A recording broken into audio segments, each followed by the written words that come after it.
You see now in especially in MMA, there's been kind of a I don't want to say resurgence, but it's like a new kind of, I guess, technique or way to a new stance, we can say, because you see a lot of guys come out in that kind of sideways, whether they have a karate background or not. Yeah. I mean, it started with on a grand scale, the biggest name in MMA, Conor McGregor. When he first came out, he was bouncing light, throwing side kicks and that type of thing. Arguably when he was at his best, right? Yeah. Yeah, so exactly. Interesting. Yeah. But yeah, Conor, Wonder Boy. Right. Henry Cejudo. Yep. In his last couple fights, yeah. Guys who technically didn't come from karate backgrounds. Right. Unorthodox. Yeah, exactly. And it's been interesting to see that kind of transition. Yeah. And then obviously you have guys who are legends in the sport of karate, like Raymond Daniels, who you've competed against. Yeah, Michael Page.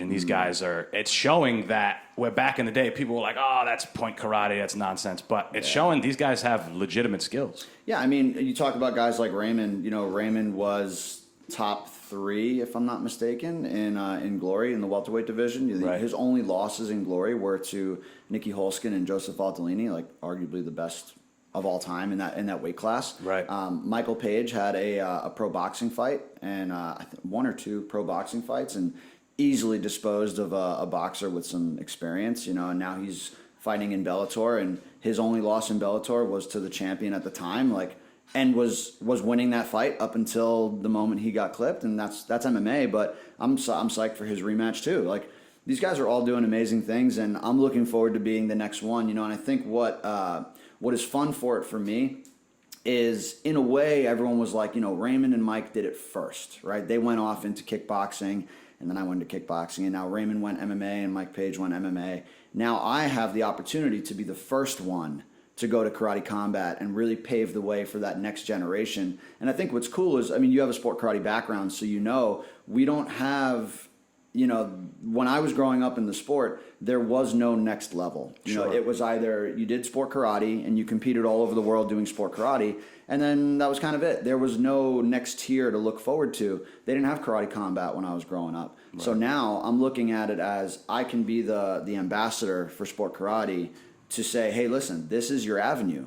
You can really practice a couple skills, work on some of the things that you need to do, your boxing, your low kicks, your defense, and then you can go from sport karate, be successful, and then go to karate combat and have this second career professionally. Right. You know, so I'm pumped about that, man. And I'm looking forward to bringing that to the sport. Right. It's very reminiscent of like college wrestlers.